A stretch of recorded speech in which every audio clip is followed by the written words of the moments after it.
Hey guys, what is going on? This is Wrestlelamia back with another episode.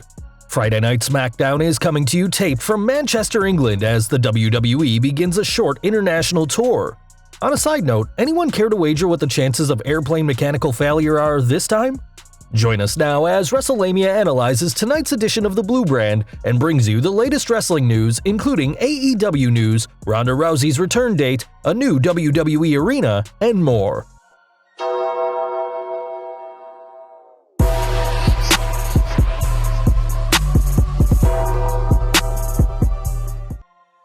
In response to your requests, Wrestlelamia isn't going to recap the matches, but look at the good, the bad, and the downright ugly. The good. The invasion continues. The WWE seems to know it has a hot angle on their hands, as witnessed by further incursions from some of the stars of the Yellow brand. Whether it was Imperium attacking The New Day or NXT Women's Champion Shayna Baszler beating down Bayley, it's clear the invasion is just getting started.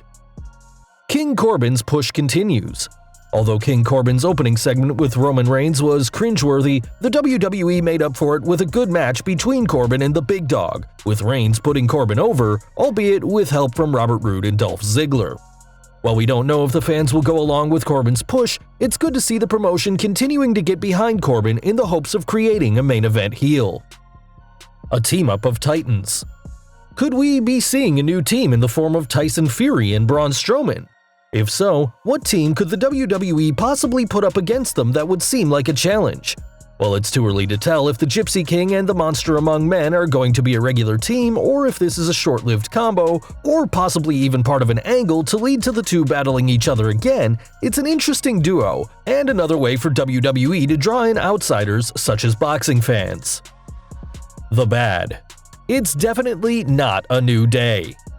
Fans eager to see the Survivor Series inter-brand tag match between the OC, the Undisputed Era, and the Revival may be disappointed, as the New Day captured the Smackdown Tag Team Championship from Scott Dawson and Dash Wilder, bumping them out of the match, unless they win it back before Survivor Series.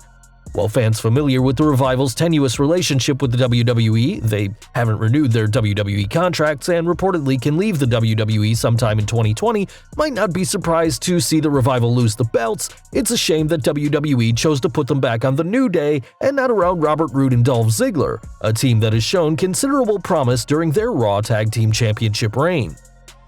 Is there any hope at all for Ali? Ali has gone from promising star booked for a big push going into this year's Elimination Chamber show to someone whose injury and subsequent return seem to have ruined his career. Ali has become a talented enhancement talent when he showed signs of breaking through into the upper card and maybe into the main event someday. As bad as it was seeing him lose again tonight, it was even scarier watching Shorty G taken along for the ride. Chad Gable is the type of wrestler whose push could evaporate with the wrong booking, and pairing him with Ali is a good way to ruin the rub he got from his stellar performance in this year's King of the Ring. Putting out Fire and Desire. The WWE hasn't done much with its women's tag team division despite a good-sized roster of talented women. While the Kabuki Warriors have been focusing their attention on Becky Lynch and Charlotte, the WWE has other worthy contenders, including former women's tag team champions the Iconics and also Fire and Desire, Sonya Deville and Mandy Rose. Despite Deville and Rose's talents, WWE opted to put the team of Carmella and Dana Brooke over Fire and Desire, advancing them to Survivor Series Team SmackDown. While it's always good to see WWE trying to build up new talent, Carmella and Brooke's frequent losses make them a questionable team. The ugly. Tonight's show didn't capture the excitement of last week's NXT-centric extravaganza, and although it didn't stumble, it just seemed like another show. It's likely that SmackDown will get a decent rating just from the momentum of the invasion angle, but WWE needs to put on better shows if they want to keep the invasion angle going strong and thus help out NXT on Wednesdays, as well as get Friday Night SmackDown back to the ratings Fox expects. With so many matchups possible from the invasion angle, the WWE seems to have cheaped out on bringing NXT talent to its Manchester shows. The result was a below-average SmackDown that just couldn't compare to last week's show.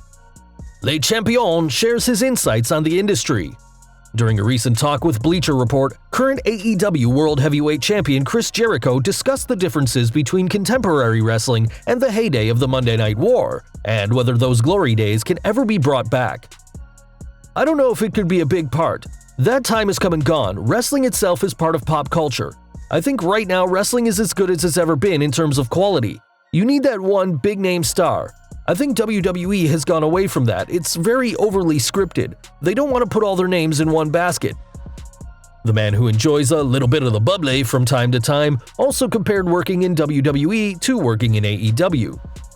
It's just a lot less stress. WWE is a very stressful environment, a lot of walking on eggshells and things might get changed. It's a lot more relaxed because we're all kind of in charge of our own destinies. The creative freedom that we have is off the charts.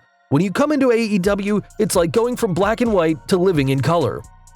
From what we've seen in interviews of wrestlers who have left the WWE, there's a lot to be said for the AEW environment. However, will this continue if things were to go south for the new promotion? Starrcast 4 takeaways. There's a lot of interesting stories to report from Starrcast 4, the wrestling convention being held before AEW Full Gear, although there's no official affiliation between the event and All Elite Wrestling. Here are some compelling anecdotes from the Q&As held at the event. How an apology screwed Jon Moxley's career.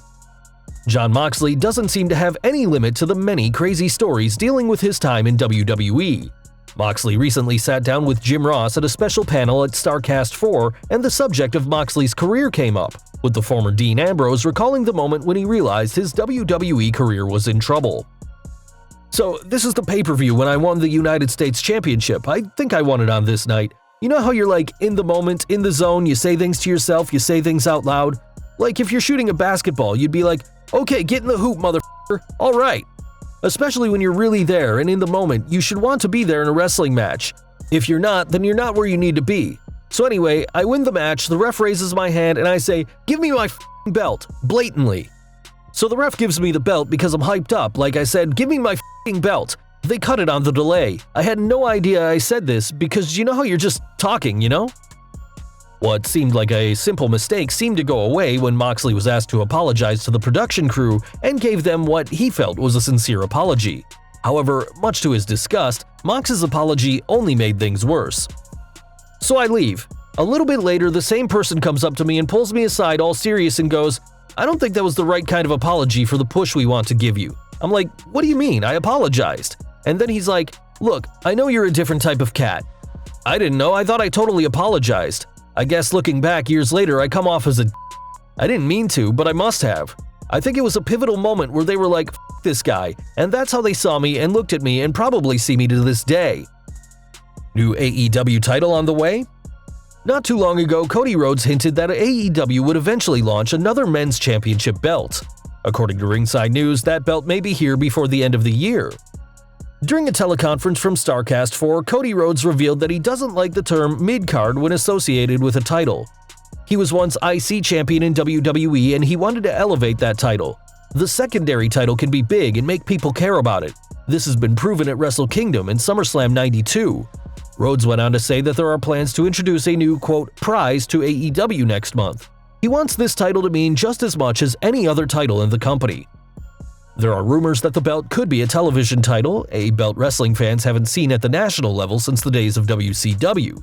Anyone familiar with wrestling history knows that television titles have a rich heritage and can be an effective promotional tool when used correctly.